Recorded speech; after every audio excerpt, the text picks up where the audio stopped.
اچھا جی، وکان یکتب الکتاب العبرانیہ، وہ عبرانی کتاب لکھتے تھے۔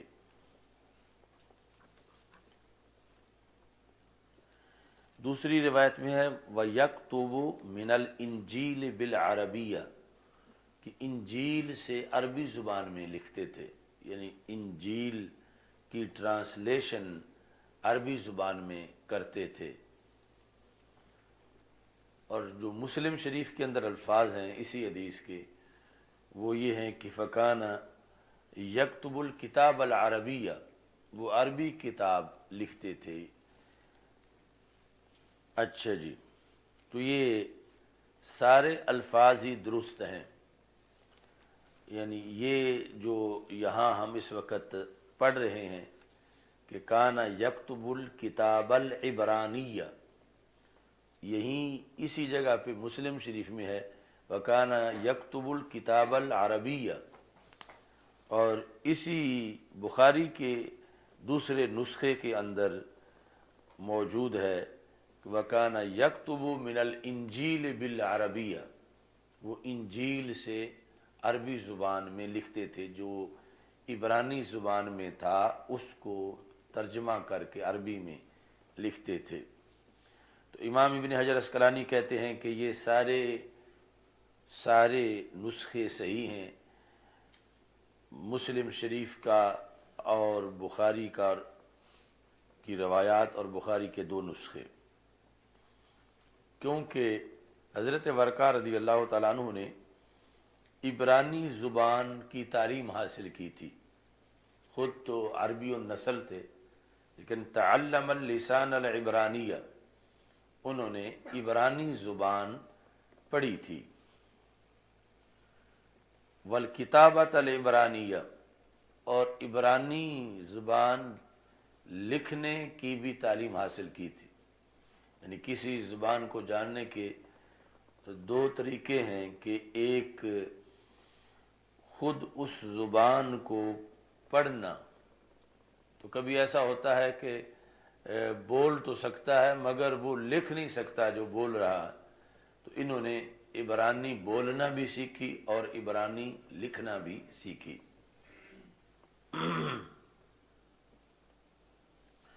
اچھا جی، تو اس بنیاد پر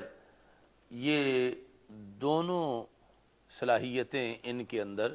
موجود تھیں کہ عربی زبان بھی لکھ لیتے تھے اور عبرانی بھی لکھ لیتے تھے، تو انجیل کو کنورٹ کرتے تھے عربی زبان کی طرف، اور ایسے ہی یعنی اگر کسی کو ضرورت پڑ جاتی تھی کہ وہ عربی زبان کی کوئی چیز عبرانی میں سمجھنا چاہتا ہے تو پھر ان میں یہ صلاحیت تھی کہ عربی زبان کو عبرانی میں اس کا ترجمہ کریں۔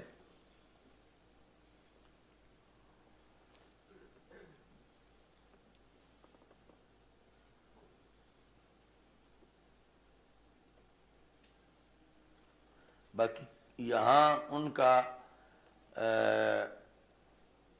اس زمانے میں ایک قسم کی اسپیشلائزیشن تھی، وہ بیان کرتے ہوئے یہ تعارف کروایا گیا کہ یہ علمی شخصیت تھے اور یہ عبرانی میں لکھ لیتے تھے، وَكَانَ يَكْتُبُ الْكِتَابَ الْعِبْرَانِيَّ، یعنی ان کا تعارف کروایا جا رہا ہے کہ عبرانی لکھ لیتے تھے۔ تو سوال پیدا ہوتا ہے کہ یہ کیوں نہیں کہا گیا کہ وہ انجیل کے حافظ تھے، یعنی وہ نصرانی بن چکے تھے اور انہیں انجیل آتی تھی؟ تو اس کا جواب یہ ہے کہ انجیل اور تورات ان دونوں کا علم جب بیان کیا جاتا تھا کسی کے لحاظ سے تو وہ کتابت کا ہی منصب تھا، حفظ ان کا کسی کو میسر ہی نہیں تھا، نہ کوئی انجیل کا حافظ تھا نہ کوئی تورات کا حافظ تھا۔ جو ان کے عالم مانے جاتے تھے وہ یہی اسی جہت سے کہ انہیں لکھنی آتی تھی، اس بنیاد پر کتابت سے یہاں تعارف کروایا گیا کہ وہ انجیل کے کاتب تھے یا عربی زبان کے کاتب تھے، تو کتابت سے تعارف کروایا گیا، چونکہ انجیل یا تورات کا حفظ یہ کسی کو میسر ہی نہیں تھا، جبکہ ادھر قرآن مجید کا حفظ جو ہے وہ کتابت سے کہیں مقدم ہے۔ یعنی کتنے ایسے لوگ ہیں جو قرآن لکھ نہ سکتے ہوں، یعنی یہ ابھی آج کے زمانے تک جو پرانے حافظ ہیں جن کو سکول پڑھنا لکھنا نہیں سیکھا تھا لیکن حافظ ہیں، تو اب ظاہر ہے کہ وہ قرآن لکھ نہیں سکتے مگر قرآن پڑھ سکتے ہیں اور زبانی پڑھ سکتے ہیں۔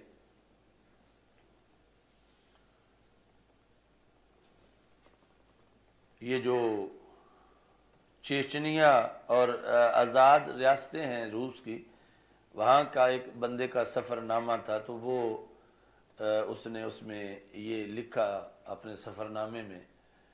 کہ وہاں کے لوگوں کو، یعنی جو اتنے سال روس کے تسلط میں رہے کہ جب قرآن پہ پابندی تھی، قرآن رکھنے پہ پابندی تھی، تو اس کے باوجود وہاں پر کثرت سے حافظ پائے گئے۔ تو اس کا پھر اس نے وہاں کے لوگوں سے سوال کیا، تو انہوں نے کہا کہ اگر ہم سے ناظرہ پڑھاؤ تو ہم ایک لائن بھی نہیں پڑھ سکتے، کیونکہ ہم نے نسخے سے مصحف سے پڑھا ہی نہیں ہے۔ ہم نے قرآن کی تعلیم کو زندہ رکھنے کے لیے جب پابندیاں تھیں کہ قرآن نہیں رکھ سکتے، تو ہم حفظ کے ذریعے سے ہی اس کو آگے چلاتے رہے۔ تو ہمارے یعنی دکاندار بھی حافظ ہیں مگر لکھ نہیں سکتے، چونکہ جب قرآن اوپر دیکھ سے پڑھنے پر پابندی تھی، تو ہم نے اس کو اس طرح رکھا کہ جو بندہ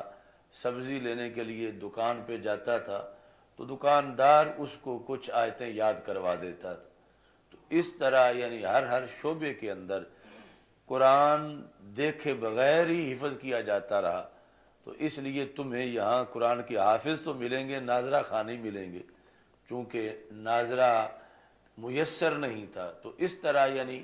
حفظ جو ہے قرآن کی یہ شان ہے کہ عام کتابیں تو ناظرہ پڑھنے میں پہلے بندہ پڑھ سکتا ہے، تو یہاں ناظرہ پر پابندی بھی لگ جائے تو پھر بھی حفظ اس کا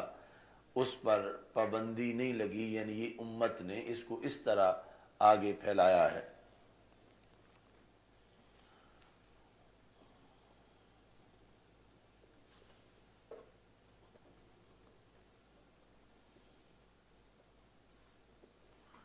اس بنیاد پر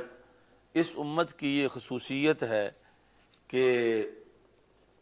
حدیث شریف میں ہے کہ حضرت عیسیٰ علیہ السلام کو کہا گیا کہ ایک ایسی امت آئے گی، ان کی شان یہ ہوگی کہ اناجیلھا فی صدورھا، ان کی انجیل ان کے سینوں میں ہوگی۔ یعنی یہ اس امت کے جو کثرت سے حفاظ بننے تھے اس کی اطلاع حضرت عیسیٰ علیہ السلام کو دی گئی کہ آپ کی امت میں تو ایسا نہیں ہے، لیکن آگے ایک امت آئی ایسی رہی ہے کہ جن کی انجیل ہے ہی ان کے سینے میں، یعنی انجیل سے مراد ان کی جو الہامی کتاب ہوگی وہ ان کے سینوں کے اندر محفوظ ہوگی۔ تو اس لحاظ سے یعنی پہلے یہ بڑا عجیب تھا کہ کوئی اپنی کتاب کا حافظ بنے، وہ صرف لکھنے کے لحاظ سے آگے چلاتے تھے، اور پھر اس میں گڑبڑ ہو گئی، آیات بک گئیں، اور قرآن مجید کا تعارف ہی اور اس امت کا تعارف ہی اس لحاظ سے کرایا گیا کہ ایسی امت آئے گی جو اپنی کتاب کو زبانی یاد کر لے گی۔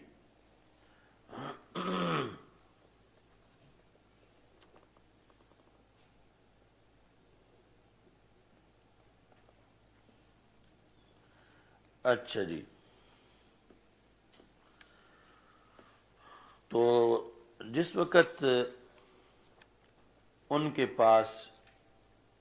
پہنچے، وَكَانَ شَيْخًا كَبِيرًا، وہ بوڑھے ہو چکے تھے، اور بڑھاپے کی وجہ سے نابینا ہو چکے تھے۔ تو حضرت خدیجہ رضی اللہ تعالی عنہا نے ان سے کہا یبن عم، یعنی یبن عمی، اے میرے چچا کے بیٹے، یبن عمی اسما من ابن اخی کا۔ اور ایک روایت کے اندر یہ ہے، یعنی جو مسلم شریف میں ہے اس میں ہے یا عم، اے میرے چچا۔ تو یہ فرق ہے، یعنی بخاری مسلم میں یہاں ہے یبن عمی، اے میرے چچا کے بیٹے۔ حضرت خدیجہ رضی اللہ تعالی عنہا نے حضرت ورقہ کو چچا کا بیٹا کہا، اور مسلم میں ہے کہ ان کو چچا کہا۔ تو جو مسلم میں ہے اسے وہم قرار دیا گیا، یعنی راوی کو وہم ہوا کہ لکھنا ابن ام ہی تھا مگر ام لکھ دیا۔ لیکن اس کی ایک تعویل بھی کی جا سکتی ہے کہ جس طرح آج تک ہمارے عرف کے اندر کسی کی توقیر کے لحاظ سے اس کو چچا کہہ دیا جاتا ہے، جس طرح کہ تم ظفر اقبال کو چچا کہتے ہو، تو اس بنیاد پہ اس زمانے میں بھی توقیر کے لیے چچا کہہ دیا جاتا تھا۔ اب اگرچہ تم میں سے کو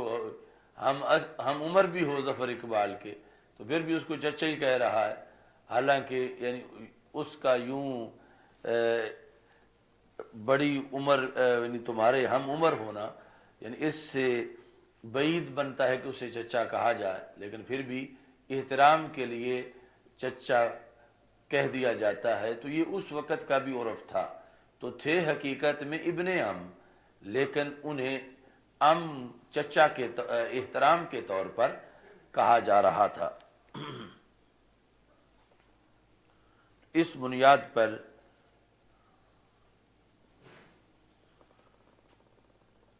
یہ دونوں صحیح ہیں، لیکن حقیقت میں وہ ابن عم تھے۔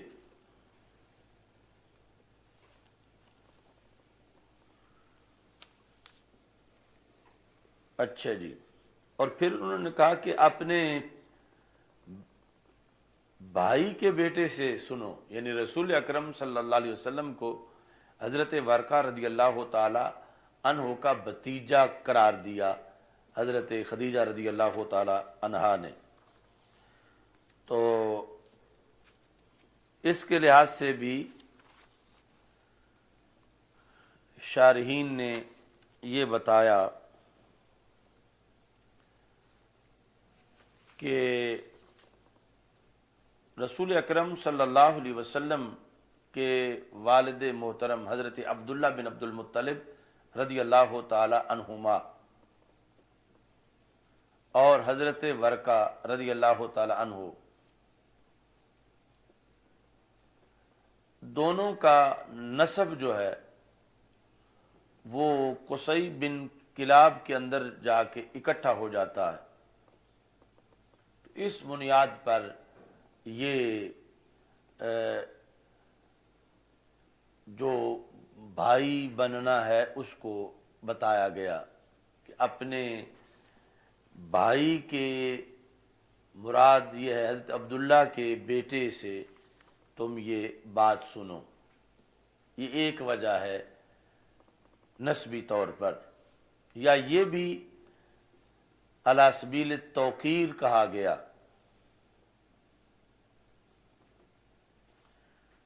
یعنی حضرت ورقہ چونکہ بڑی عمر کے تھے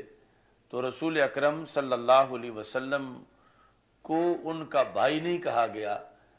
بلکہ بھائی کا بیٹا قرار دیا کہا گیا، حضرت ورقہ کی عمر کے بڑے ہونے کی وجہ سے۔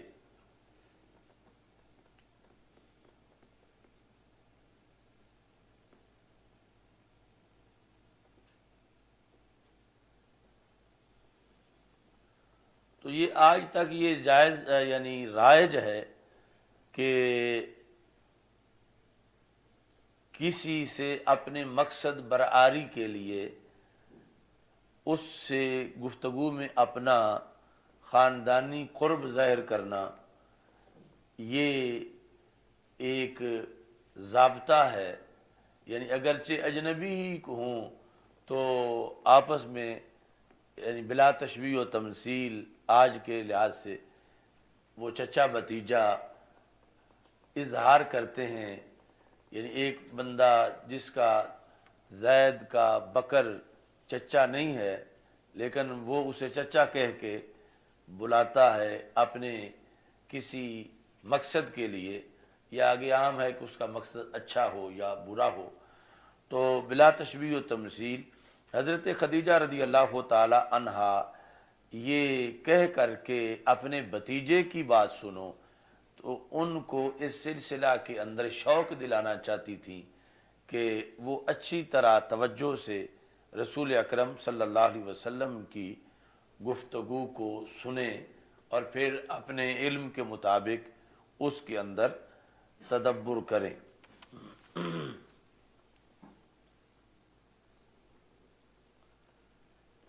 یبن اخی،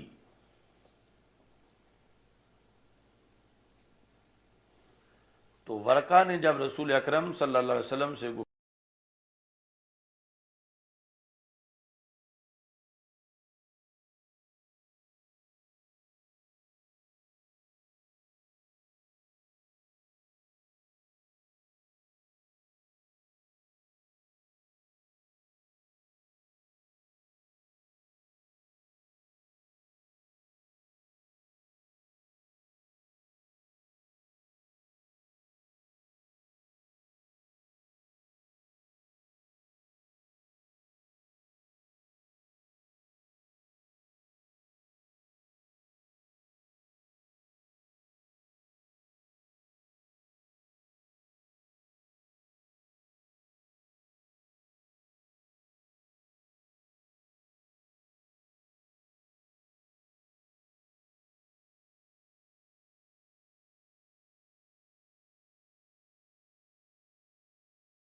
احکام پر مشتمل نہیں تھا، یعنی احکام کہ یہ چیز تم پہ حلال ہے، یہ حرام ہے، یہ اس طرح کرو. اس کے اندر کیسز تھے اور واعظ کی چیزیں تھیں. تو حضرت موسیٰ علیہ السلام پہ جو کتاب اتری تورات، اس کے اندر احکام تھے. تو ایسے ہی قرآن مجید بھی احکام والی کتاب ہے. تو اس بنیاد پر قرآن مجید کے آغاز میں ہی انہوں نے اپنے نالج کے مطابق یہ سمجھ لیا کہ جس طرح حضرت موسیٰ علیہ السلام کی تورات احکام والی کتاب اور جبریل لائے، ایسے ہی یہ کتاب بھی ہے. اچھا جی.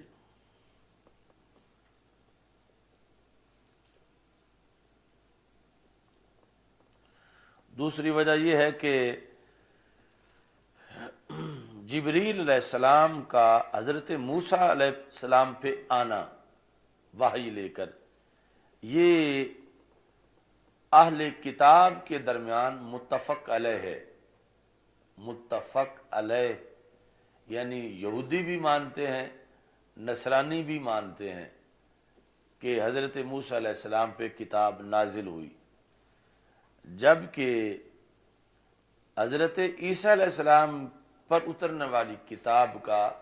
اکثر یہودی انکار کرتے ہیں. وہ کہتے ہیں کہ حضرت عیسیٰ علیہ السلام پر کوئی کتاب نہیں اتری، بلکہ وہ اکثر یہودی حضرت عیسیٰ علیہ السلام کی نبوت کا بھی انکار کرتے ہیں، معاذ اللہ، کہ وہ نبی نہیں. تو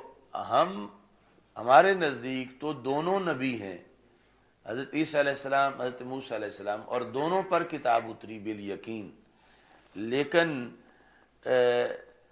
خود اہل کتاب جو نصرانی اور یہودی ہیں، ان میں اس بارے میں اختلاف ہے. موسیٰ علیہ السلام کے بارے میں کوئی اختلاف نہیں. نصرانی اور یہودی سب مانتے ہیں کہ ان پر وحی آئی اور وہ اللہ کے رسول صلی اللہ علیہ وسلم تھے اور ان پر کتاب اتری تورات. جبکہ حضرت عیسیٰ علیہ السلام کے بارے میں نصرانی تو مانتے ہیں، مگر اکثر یہودی ان کی نبوت کا ہی انکار کر دیتے ہیں اور ان پر کتاب کا اترنا نہیں مانتے. تو اس بنیاد پر جو اتفاقی چیز تھی اس کی مثال انہوں نے دی حضرت ورقہ بن نوفل رضی اللہ تعالی عنہ نے. اگرچہ ان کا مقصد دوسرا پہلو رد کرنا نہیں ہے، لیکن ذکر اس کا کیا کہ جس کے بارے میں اتفاق اس معاشرے میں موجود تھا.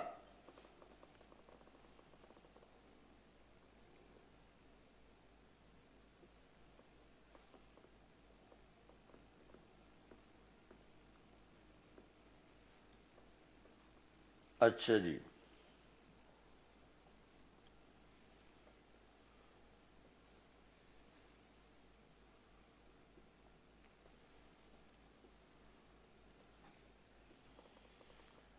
اور جو دلائل النبوہ ہے ابو نعیم کی، دلائل النبوہ سے مراد ہے نبوت مصطفیٰ صلی اللہ علیہ وسلم کے دلائل.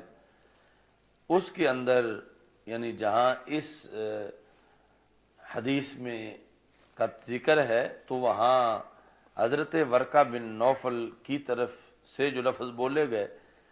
وہ یہی لفظ ہیں کہ انہوں نے کہا کہ یہ وہی فرشتہ ہے جو حضرت عیسیٰ علیہ السلام پہ نازل ہوا.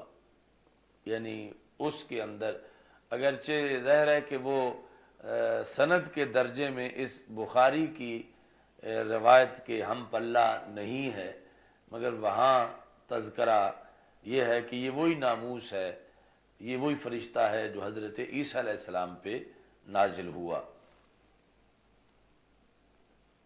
تو اس سے پتہ چلا کہ حضرت ورقہ رضی اللہ تعالی عنہ نے کبھی یہ کہا کہ حضرت موسیٰ علیہ السلام پہ نازل ہوا اور کبھی یہ کہا کہ حضرت عیسیٰ علیہ السلام پہ جو نازل ہوا،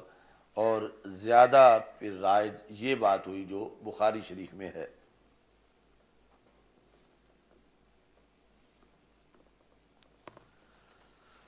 اب انہوں نے رسول اکرم صلی اللہ علیہ وسلم کے ساتھ اپنی وابستگی کا اظہار کیا، یا لیتنی فیہا جزع،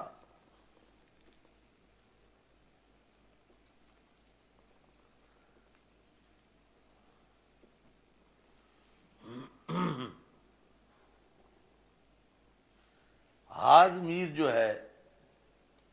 یہ ایام دعوت کی طرف راجع ہے، کاش کہ میں آپ کے ایام دعوت میں، یعنی جب آپ اعلانیہ دعوت دیں گے لوگوں کو اپنی نبوت کی، کاش کہ میں اس وقت جوان ہوتا۔ جزع یعنی اب تو میں بوڑھا ہو چکا ہوں اور ہو سکتا ہے کہ ایام دعوت تک میں فوت ہو جاؤں، اور اگر زندہ بھی رہوں گا تو پھر بھی میں وہ تو خدمت نہیں کر سکوں گا جو میں جوانی میں کر سکتا تھا، تو کاش کہ میں آپ کے ایام میں دعوت کے اندر جو ہے وہ جوان ہوتا۔ جزع ان کا لفظ جو ہے یہ بہائم میں سے چھوٹے کو کہتے ہیں، تو ان کی یہ تمنا تھی کہ ظہور دعوت اسلام کے وقت کاش کہ وہ جوان ہوتے تاکہ اچھی طرح اسلام کی خدمت کر سکتے۔ اچھا جی،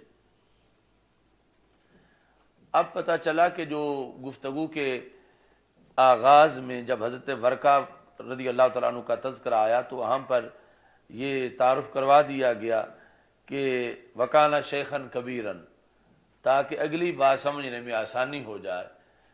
کیونکہ اگر یہ ذہن میں نہ ہو کہ وہ بوڑھے تھے تو پھر اس بات میں آ کر پوری سمجھ نہیں آئے گی کہ وہ کہہ رہے تھے کہ کاش کہ میں جوان ہوتا ایام دعوت میں، تو جب پہلے ہی بتا دیا کہ وہ بوڑھے ہو چکے تھے تو اب اچھی طرح سمجھ میں آ جائے گا کہ انہیں یہ تمنا تو تھی کہ میں جوان ہوتا مگر بوڑھے ہو چکے تھے۔ اب اعلان نبوت پر ہی، سرکار صلی اللہ علیہ وسلم کی اعلان نبوت پر ہی، دعوت ابھی بعد کی بات ہے، چونکہ دعوت جو ہے وہ پہلے سری دعوت رہی دار ارکم میں، اور اس کے بعد جا کر پھر اعلانیہ دعوت جو ہے وہ شروع ہوئی۔ تو یہ اعلانیہ دعوت کی بات کر رہے تھے کہ جب اعلانیہ دعوت میں آگے شدید مخالفت ہوگی تو کاش کہ میں اس وقت جوان ہوتا اور میں رسول اکرم صلی اللہ علیہ وسلم کے ساتھ کھڑا ہو کے میں اس دین کی حمایت کرتا۔ لیتنی اکون حیا، کاش کہ میں اس وقت زندہ ہوں، اذ یخرجو کا قوموں کا، کہ جب آپ کو ہجرت کرنا پڑے گی، یعنی اس مکہ مکرمہ سے نکلنا پڑے گا۔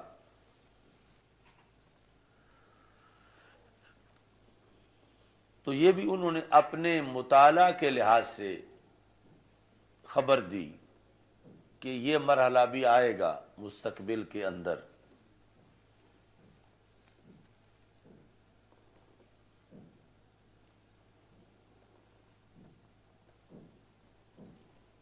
تو رسول اکرم صلی اللہ علیہ وسلم نے پھر فرمایا آوا، یہ او نہیں ہے، واو پر فتح ہے، اور مخرجیہ یا مشدد ہے، اس پر بھی فتح ہے۔ آوا مخرجیہ، یہ جمع ہے مخرج کی، مخرجن نکالنے والا، کیا وہ لغوی معنی ہوگا کیا وہ مخرجون، یا کہ یہاں تک بھی پہنچیں گے کہ مجھے یہاں سے نکلنے پر مجبور کریں، لغوی معنی مجھے یہاں سے نکالیں، تو مخرجون یا، تو نون اضافت کا گر گیا تو مخرجو یا، تو پھر یا جو ہے اس کے تقاضے کے مطابق ما قبل کو کسرہ، ما قبل کو کسرہ دیا تو مخرجی یا، تو ایک یا متکلم کی ہے اور دوسری یا وہ ہے جو واو سے بدلی ہوئی ہے۔ اچھا جی،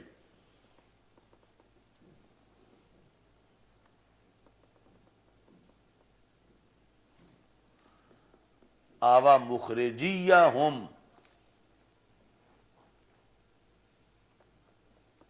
آوا مخرجیہم، ہم ہے نا آپ کے پاس، تو استفہامیہ ہے یہ، ہم مبتدا مؤخر ہے اور مخرجیہ خبر مقدم ہے، کیا وہ مجھے یہاں سے ہجرت پر مجبور کر دیں گے؟ اچھا جی،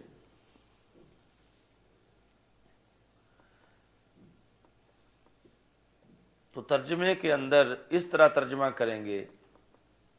اذ یخرجو کا قوموں کا،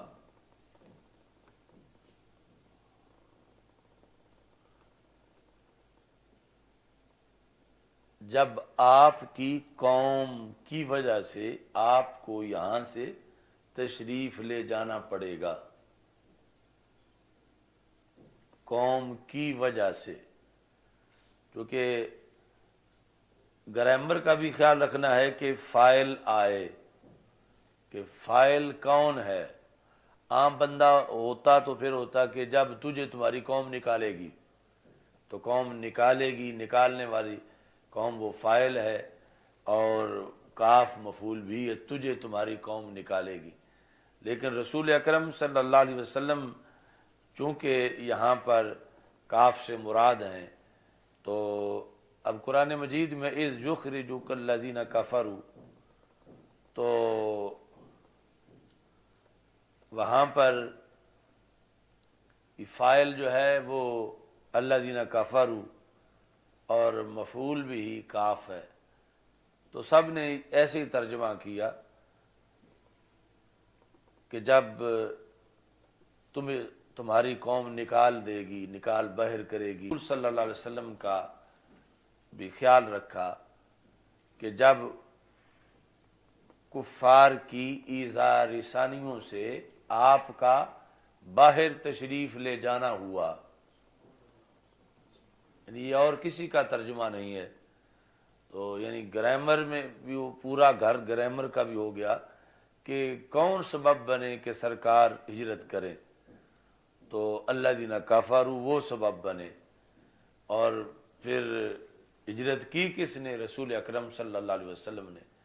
تو بجائے اس کے کہ یہ جو دوسروں نے کہا کہ جب کافروں نے تجھے نکال دیا مکہ سے، تو اعلی حضرت رحمۃ اللہ علیہ نے کہا کہ جب کافروں کی ایذا رسانیوں سے تجھے باہر تشریف لے جانا ہوا، تو وہی بھی رائج کریں گے کہ اذ یخرجو کا قوموں کا، کہ جب قوم کی وجہ سے ہاں لم یأت رجل قط بمثل ما جئت بہ، یعنی جب بھی کوئی بندہ آپ کی طرح حق لے کے آئے، اور یہاں حق سے مراد لانے سے مراد خصوصی طور پر جو نبوت کی شکل میں حق ہے، الا عود، یا مگر یہ کہ اس سے عداوت کی جاتی ہے، تو عداوت مطلقاً کسی کی کمزوری نہیں یا کسی کا عیب نہیں کہ اس بندے کے تو بڑے دشمن ہیں، اس نے ہر کسی کو دشمن بنا لیا ہے، یا یہ ہے کہ یہ تو متنازع شخصیت ہے۔ تو کبھی دشمنی ہی حق کی دلیل ہوتی ہے، کہ حضرت ورقہ بن نوفل رضی اللہ تعالیٰ عنہ نے کہا کہ جو حق والا ہو اس کے دشمن ضرور ہوتے ہیں، پھر جتنا بڑا حق والا ہو اتنے دشمن سخت ہوتے ہیں، تو مطلقاً دشمنوں کا ہونا یہ کوئی عیب والی بات نہیں، حق کا ادراک بھی دشمنوں کی وجہ سے ہی ہوتا ہے، کہ جو ناحق چیز ہے اس کو تو آسانی سے سارے قبول کر لیتے ہیں، یعنی اس کے حامی بن جاتے ہیں، اس کے ساتھ ہو جاتے ہیں، اور حق جو ہے اس کے لحاظ سے پھر عداوت پیدا ہوتی ہے کہ جب لوگ اسے قبول نہیں کرتے تو پھر مقابلہ کرتے ہیں، غالب آنے کی کوشش کرتے ہیں۔ تو اس بنیاد پر ظاہر ہے کہ جب نہیں مانتے تو وہ شخص متنازع بن جاتا ہے کہ اس کے ساتھ جھگڑا چل رہا ہے لوگوں کا اور وہ متنازع ہو گیا ہے، کچھ بستی والے مانتے ہیں کچھ نہیں مانتے، تو ایک تو یہ ہے نا کہ کوئی اپنی کمزوری کی وجہ سے متنازع بن جائے، بلا تشبیہ و تمثیل کے ایک دیہات میں ایک امام صاحب گئے ہیں اور پہلے سارا دیہات ان کی بات مانتا تھا، لیکن انہوں نے خود کوئی غلطی کی اور اب وہ شخصیت ان کی متنازع ہو گئی ہے، تو وہ متنازع ہونا اس بندے کا عیب ہے کہ وہ اس کے کردار میں جو غلطی آئی یا اس نے کوئی جھوٹ بولا اور اس کی وجہ سے کچھ لوگ اس کا ساتھ چھوڑ گئے اور وہ متنازع بن گیا، اب یہ اس کا عیب ہے اور اس کی کمزوری ہے۔ لیکن کوئی مسئلہ آیا، اس نے حق بیان کیا، کچھ بندے ساتھ رہے کچھ بندے چھوڑ گئے، تو اب اس کا متنازع بننا یہ اس کا عیب نہیں بلکہ یہ اس کا کمال ہے کہ وہ چاہتا تو باطل کا ساتھ دے کے سب کو ساتھ رکھ سکتا تھا، لیکن اس نے حق کی خاطر اپنے آپ کو متنازع بنا لیا مگر حق کو نہیں چھوڑا۔ تو یہ سنت انبیاء ہے کہ اس طرح حق پر قائم رہنا، اگرچہ انبیاء علیہ السلام کا حق پر قائم رہنا وہ اعلیٰ درجہ کا ہے اور یہ بطور ایک امتی کے اپنے حصے کا کردار ادا کر رہا ہے۔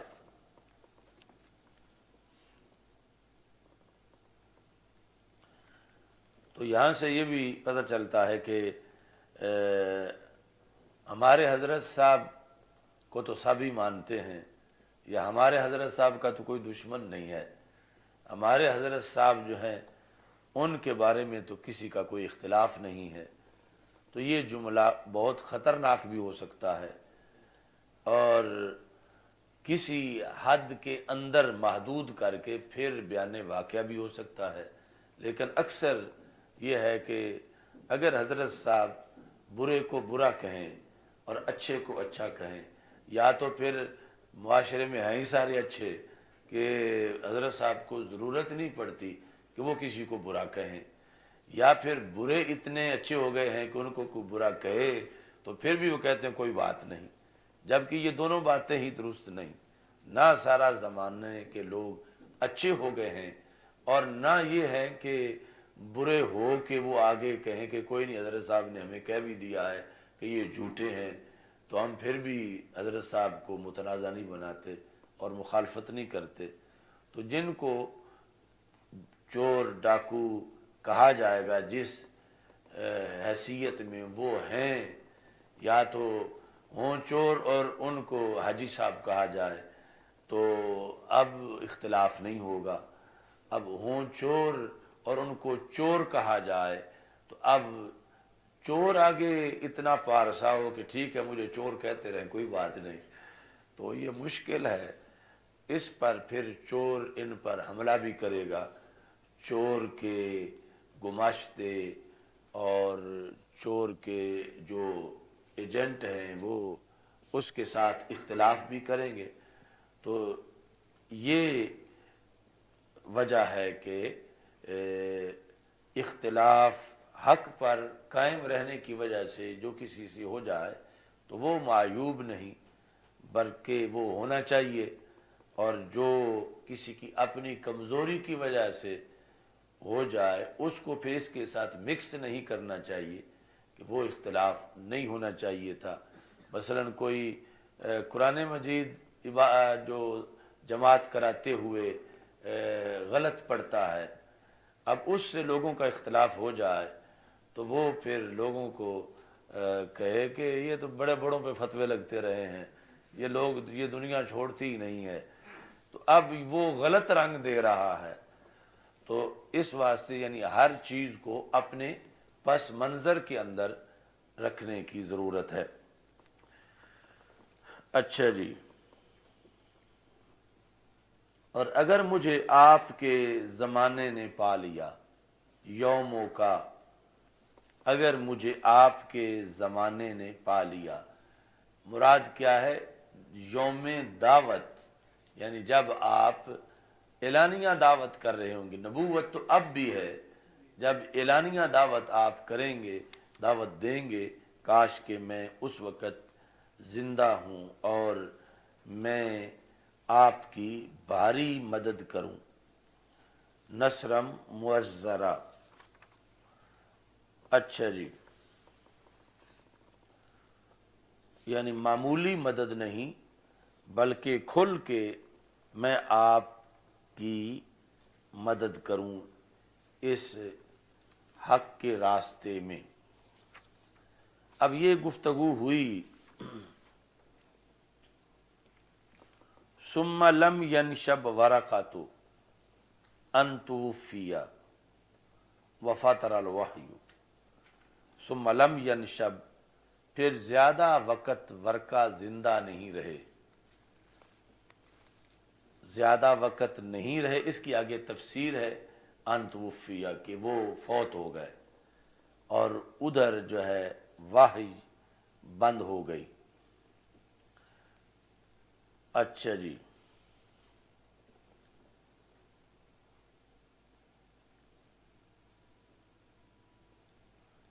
یعنی کچھ وقت کے لیے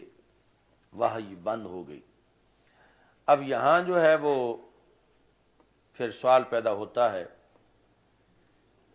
کیا واقعی حضرت ورقہ جو ہیں وہ فوت ہو گئے، یا حضرت ورقہ رضی اللہ تعالی عنہ اظہار دعوت کے وقت بھی زندہ تھے اور شدید لاغر تھے لیکن تھے زندہ؟ جب حضرت بلال رضی اللہ تعالی عنہ پر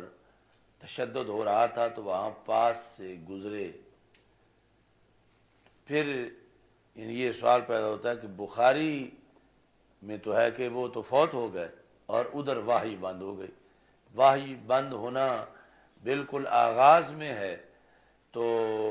مطلب یہ کہ ابھی اعلانیہ دعوت شروع ہی نہیں ہوئی تھی کہ وہ فوت ہو گئے۔ اور جو حضرت بلال رضی اللہ تعالیٰ عنہ والا واقعہ ہے وہ تو بعد کا ہے، کہ جب اعلانیہ دعوت دی گئی اور پھر کفار کی طرف سے مخالفت شدید ہوئی اور حضرت بلال رضی اللہ تعالیٰ عنہ کو معاذ اللہ ان کا آقا ان پہ تشدد کر رہا تھا، تو یہ قریب سے گزرے۔ اس سے پتہ چلتا ہے کہ یہ تو کافی سال بعد بھی ابھی زندہ تھے۔ تو اس سلسلہ میں یہ صفحہ نمبر 36 ہے فتح الباری کا، لکھا ہے ھذا بخلاف ما فی سیرۃ لابن اسحاق۔ یہ جو کچھ ہے کہ پھر حضرت ورقہ فوت ہو گئے اور ادھر وحی بند ہو گئی، یعنی ایک ہی ملاقات ہوئی رسول اکرم صلی اللہ علیہ وسلم کی اعلان نبوت کے بعد ان سے، اور پھر ان کا وصال ہو گیا۔ کہتے ہیں یہ اس کے برخلاف ہے جو سیرت ابن اسحاق میں ہے۔ سیرت ابن اسحاق کے اندر کیا ہے؟ ان ورقۃ کان یمر ببلال وہو یعذب، کہ حضرت ورقہ بن نوفل رضی اللہ تعالی عنہ حضرت بلال رضی اللہ تعالی عنہ کے پاس سے گزرا کرتے تھے اس حالت میں کہ ان پر تشدد کیا جا رہا ہوتا تھا، حضرت بلال رضی اللہ تعالی عنہ پر۔ وذالک یقتضی انہ تأخر الی زمن الدعوۃ، اس سے پتہ چلتا ہے کہ حضرت ورقہ رضی اللہ تعالی عنہ تو زمان دعوت تک باقی تھے۔ تو اب ایک تو یہاں سے یعنی یہ واضح ہوا کہ ایک ہے اعلان نبوت اور ایک ہے ایام دعوت، تو یہ دو جدا جدا چیزیں ہیں، یا ایک ہے اعلان نبوت اور دوسرا ہے اظہار نبوت، تو یہ دو جدا چیزیں ہیں۔ اگرچہ لغوی طور پر تو اعلان میں بھی اظہار ہی ہوتا ہے، لیکن اظہار نبوت جب برسرعام اس کا پیغام دیا جا رہا تھا اور دعوت دی جا رہی تھی۔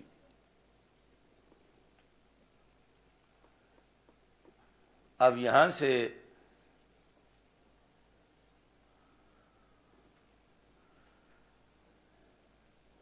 یہ بات بھی سامنے آئی کہ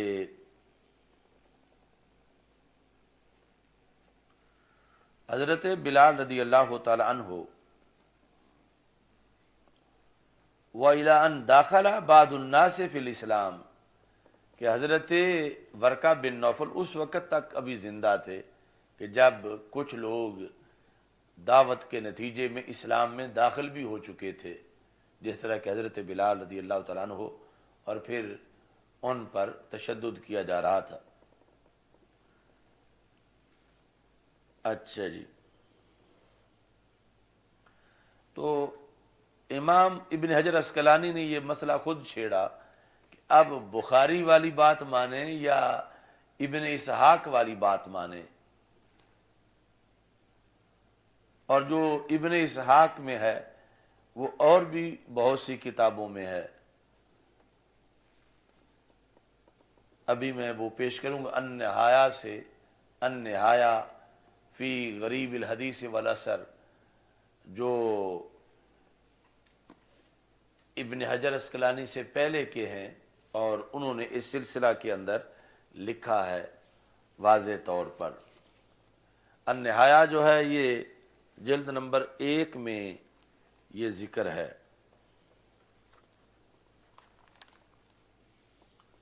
النہایہ جو ہے یہ حدیث کی ڈکشنری ہے، یعنی صرف حدیث کے الفاظ کی وضاحت ہے اس میں، اور اتنی پرانی ڈکشنری ہے کہ اس کے مصنف جو ہیں ان کی 606 ہجری میں تاریخ وفات ہے۔ اچھا جی، اب سارے جو ہے وہ کچھ نوٹ بک رکھا کرو، کچھ اس طرح فلسفہ بن کے بیٹھے رہتے ہو، اور پھر بعد میں جب یہ بات آئے گی تو پھر خواب خیال میں بھی آپ کو نہیں ہوگا کہ یہ پڑھا بھی تھا کبھی،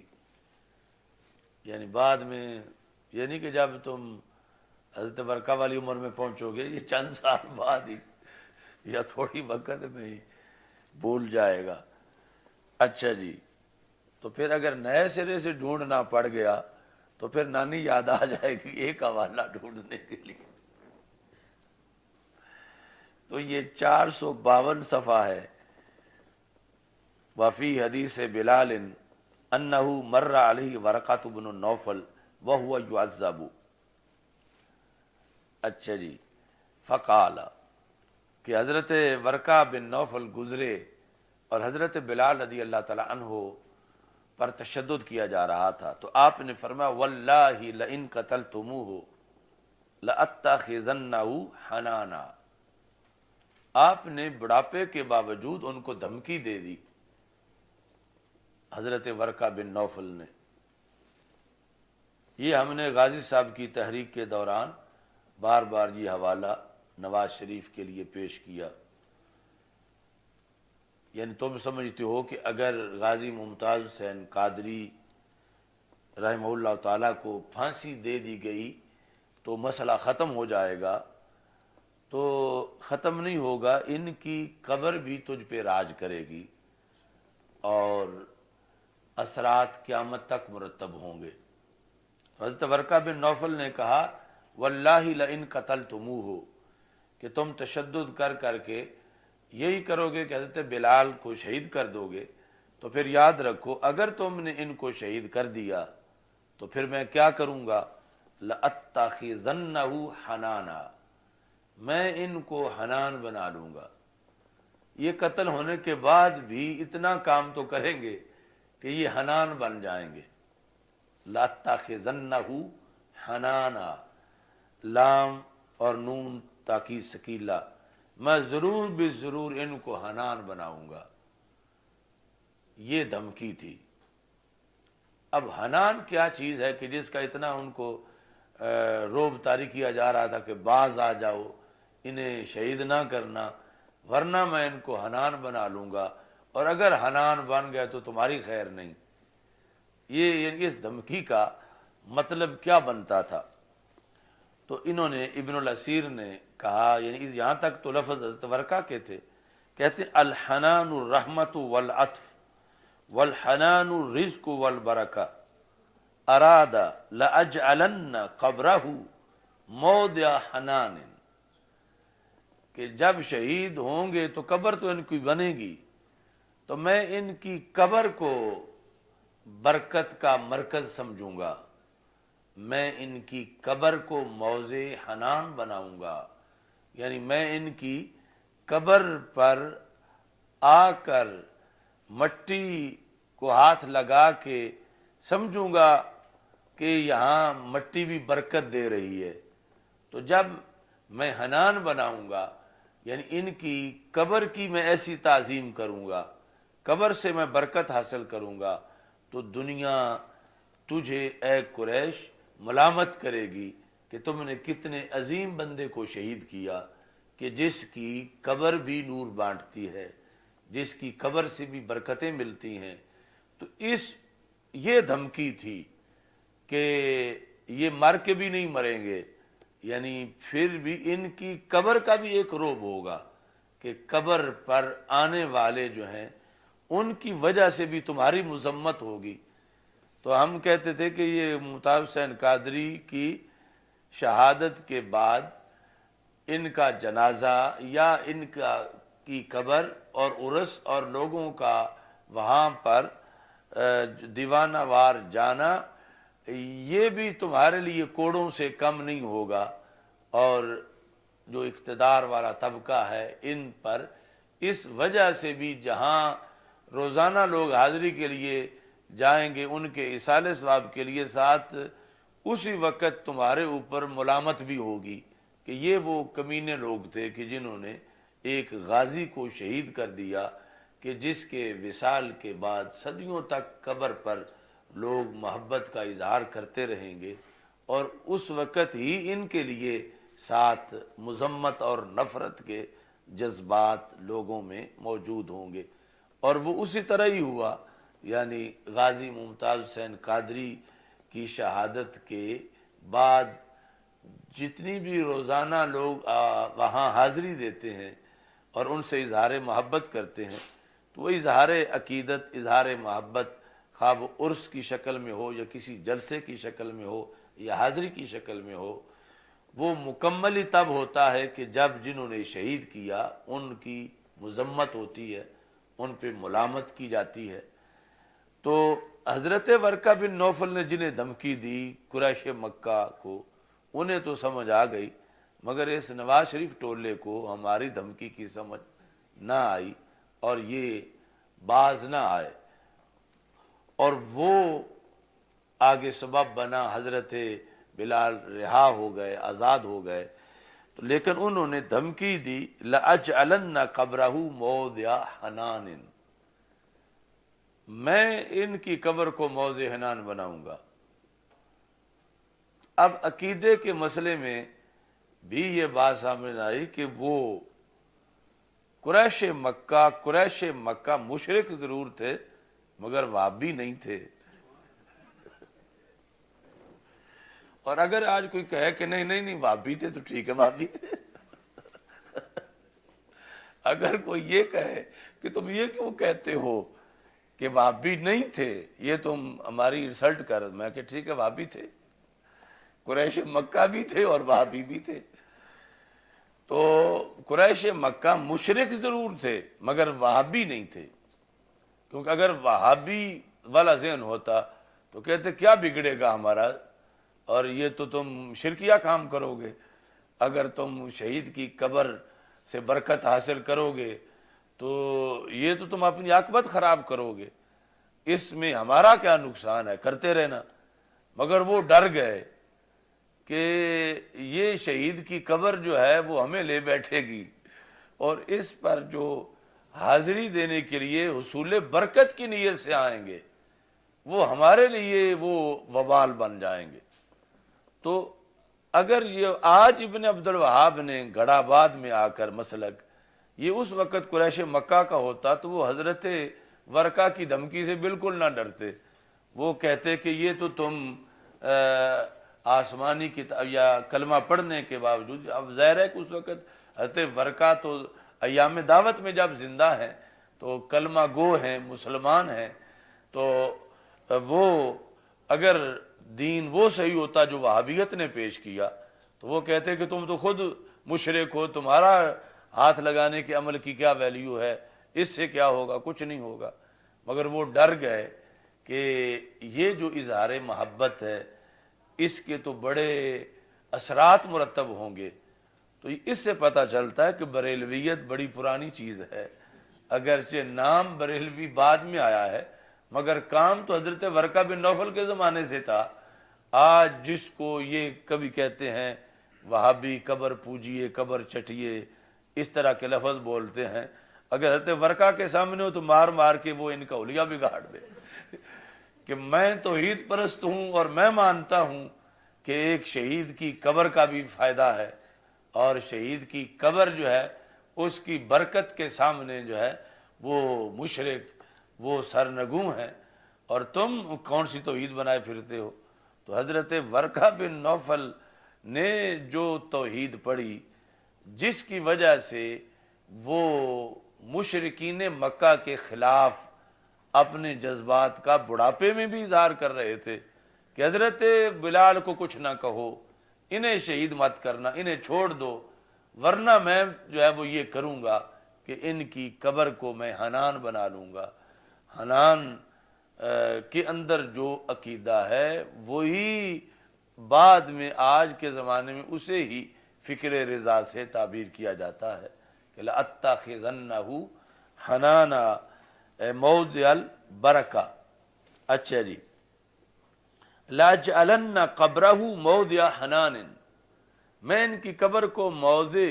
حنان بناؤں گا۔ موضع حنان برکت پر، تبرک پر، مدد نگر بنا لوں گا میں ان کی قبر کو۔ اچھا جی، اے مزنہ من رحمت اللہ، رحمت اللہ کی مگر ملے گی یہاں سے۔ حضرت بلال رضی اللہ تعالیٰ عنہ کو اگر تم نے شہید کیا تو کیسے؟ فَأَتَمَسَّهُ بِهِ، فَأَتَمَسَّهُ بِهِ، میں قبر کو ہاتھ لگا لگا کے، ہاتھ اوپر پھیر پھیر کے وہ میں چوموں گا یا اپنے بدن پہ پھیروں گا۔ فَأَتَمَسَّهُ بِهِ، میں تمسح کروں گا کہ قبر کی مٹی پہ برکت حاصل کروں گا۔ فَأَتَمَسَّهُ بِهِ مُتَبَرِّكًا، تبرک حاصل کرتے ہوئے، یہ نہیں کہ میں صرف کوئی فارمیلٹی پوری کرنے کے لیے، میں تمہیں غصہ دلانے کے لیے اور خود